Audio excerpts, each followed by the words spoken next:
What scares the livin' shit out of you?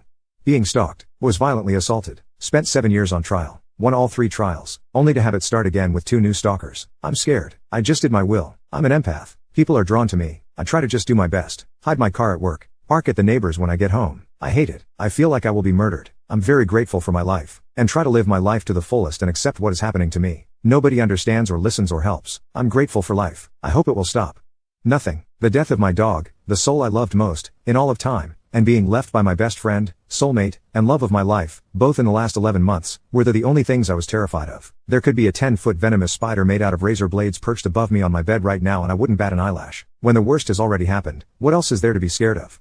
House centipedes. Anything else I can handle. I may not like something. Something might frighten me. I might get crazy anxious about something. Still, I can power through. Not house centipedes. If I see one, I jump up on a chair and make an eek noise. Then my wife and daughters will surround it armed with a vacuum and holding shoes like weapons. Then the centipede makes a run at one of them and they scatter while I stand on a chair jumping up down like a crazy person. One house centipede and I lose it. I think everyone is afraid of house centipedes. My wife is terrified by them too, and she was an entomologist who would collect toe biters with her bare hands by feeling for them in the water. Then she sees a house centipede and loses it. She threw her tablet at one once from across the room because it startled her. Pain. Like, intractable unbearable pain. I have some extremely painful stomach conditions. It causes searing, terrifying, pain that can't be touched with any amount of painkillers. I mean, I'm sure it could. But the doctors always say I don't need them. So anyways, if you've gone through chronic pain any kind, I think it's easier to relate to this fear. I also have a fear of being tortured. Needles. Had this fear since I was a child. I get poked and prodded on a weekly basis right now, fighting cancer, and I still can't look at the needles. Weird thing, however, is I love getting tattooed. I will watch that needle for hours. Figure that shit out. Also, bees, and variations of those stinging fuckers. They are all just flying, angry needles. Fuck them too. Parasites. I'm not actually scared of a lot, but the idea of having something inside of me, feeding off me, killing me from the inside out while I'm totally unaware gives me mad heebie-jeebies. I have pretty bad OCD and it manifests with skin picking, particularly when I feel unclean, so I'd if I could handle a literal parasite. What happens when we die? No one knows, and that's terrifying. My life will be going well and then it will hit me. I will start thinking about death. My reactions range from mild, brief discomfort to screaming and crying hysterically.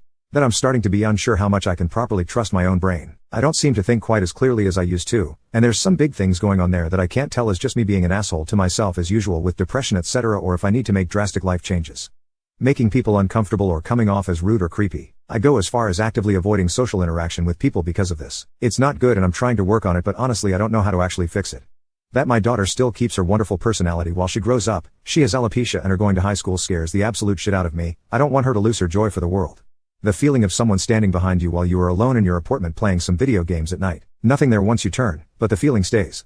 The cruel continuous passage of time, and my inability to fathom how very little time we have on this earth. And hashtag X200B. Yeah, I'm a little messed up lol. Shoulda went with spiders and quat. That hopeless ass in which we all found ourselves through the fault of one another person. And you have no choice but to live with it, because you can't do anything. When a person appears that I'm not expecting at all, like when you think you're alone in the house and then suddenly this man comes strolling down the hall. Medicine. I have no idea why. I could write a whole thing about it, but I have a genuine fear of medicine. Not even just pills, like any kind of medication. Not noticing the person who's standing right next to you until you look and God dang it. Stop doing that. Wear a bell or something. Feeling like I've wasted my life and it's too late to do anything about it. I'm 46 and still have no idea what I want or who I really am. Becoming schizophrenic or getting dementia/Alzheimer's. No longer being able to trust my POV, or even worse, not knowing that I can't trust it.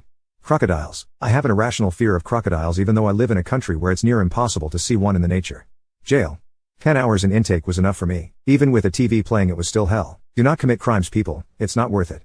What movie could not have been made today? Do cartoon movies count? Because I can't see the 1978 Watership Down movie getting a U, the general rating equivalent back then. Rating nowadays contains mild violence, mention of threats, mild language. And quat.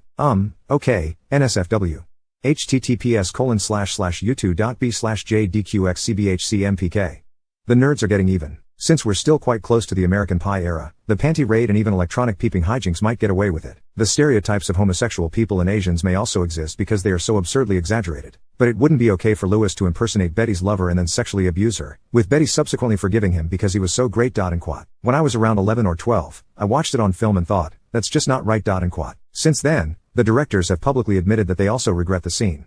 The Producers, a movie about guys making a Nazi musical to try make a ton of cash with a flop, only it turns out to be an amazing musical success. Blazing Saddles, aka loader racist things said in it cause, you know, cowboys and quat. Ace Ventura given the first as a MTF villain, they actually cut out the crying game scene and the police force vomiting in the first movie, and the second would be something about appropriation and slander given it features African tribes. And, going back to the musical one, Jerry Springer got took off TV and pulled from stages because it features a lot of Christian stuff. The devil wants an apology, God wants a shoulder to cry on, and Jesus is told to grow up for Christ's sake and put some fucking clothes on and quat. I know it's technically not a movie, but it did get a DVD release so it's a technicality. The Outlaw Josie Wales, a movie about a ex-Southern soldier in a movie where the North are seen as just as bad to a degree and he don't really like natives that much. No goddamn why I'm not American, so sorry if I got some of that wrong lol. The Blues Brothers crashed more than 100 squad cars. More sadly, absolutely full of legends that could be afforded to be in the film. Franklin, Brown, Kahn, Hooker, Charles, Calloway, pieces of Booker T and the MGs as the band. I love it, but 16 Candles. The main hot guy literally facilitates a kid to rape his drunk GF. Like actually spells it out. She is so drunk she won't remember have fun and quat. And that's not to mention the racist parts. Starship Troopers. Its production value would have been completely destroyed. It set a record for the most rounds of blank ammunition used in a movie. Today everything would have been digitally added. 16 Candles. Nevertheless, I love it. She is so inebriated that she won't remember to have fun. The main hot guy physically helps a kid rape his drunk girlfriend. Not to mention the racial elements. Soul Man, 1986, PG-13, 104 minutes, comedy, romance. I now pronounce you Chuck and Larry, 2007, PG-13, 115 minutes, comedy, romance. The Toy, 1982, Me, Myself and Irene, 2000, White Chicks, 2004. The Dictator, a comedy about a dictator. It wouldn't be possible due to him being rude to non-straight people, genders equality and all that, but it's a comedy skeptical, it's the point. Saturday Night Fever. If you don't believe me, chances are you haven't seen it in decades. Watch it again, but don't expect the movie you remember. It's dark as hell. Tropic Thunder. Can't understand how the cast and writers are still standing. They didn't give a single fuck while making that movie, those magnificent bastards. Clue not for what the film is represents but for keeping the twist ending secret due to social media n.wikipedia.org/wiki/clue_film. Home Alone 2 as Kevin McAllister goes into the World Trade Center South Tower while he is in New York. Definitely Revenge of the Nerds. In 1984, it was seen as a fun college comedy. They already kind of pretend that one didn't happen. Remarkable it's only 2003. Breakfast at Tiffany's. The Mickey Rooney stuff is so weirdly out of place. Kane, Citizen. The actors are all gone. It would be littered with bones. 16 Candles. Having sex with the unconscious prom queen and she's fine with it. Malibu's Most Wanted. Which is bullshit. People need to relax. What is the worst response to I'm pregnant? My partner's response was give me a minute, I might be having a heart attack. That certainly wasn't what I was going for. He was fine. BTW. OMG, what are you gonna do? Well, John and I have been married for over a year now, so, we're probably gonna keep it dot and quat. A few years ago, one of my group of friends became pregnant after a casual hookup. They didn't really hang out on a regular basis, so she kept attempting to phone or text him to let him know, but he wouldn't answer. He replied to her text message with, "This is his mother, he died last week, don't text this number anymore, it's too hard." After she finally texted, "Hey, we really need to talk, I'm pregnant." However, she later ran into him at the mall a week later. "The number you're trying to reach is out of the service area. Please try again later." But you say this in person to them. "I have no testicles, is it mine?" How'd that happen? Did you go to a zoo for that? So it isn't your husband's and quat. Are you serious? Yes, /me when the wife is pregnant less than a year after the first one. If she's joking, the worst possible answer would be I knew it. Notice that you put on weight weeks ago and apos. Depending on what is your relationship to the girl, asking who's the father may be the worst response. Oh, is this your last and was it planned when people think you have enough kids already? At last, as was prophesied, thus has created the one who will end all things dot and quat.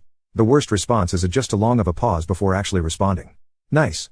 That means you're somewhat attractive enough to get fucked. I would be very surprised if it's not born severely handicapped. Ooh, can I touch your belly? I have a kink for pregnant women and quat. But miss, I'm only in 5th grade, so I'm too young to be a dad.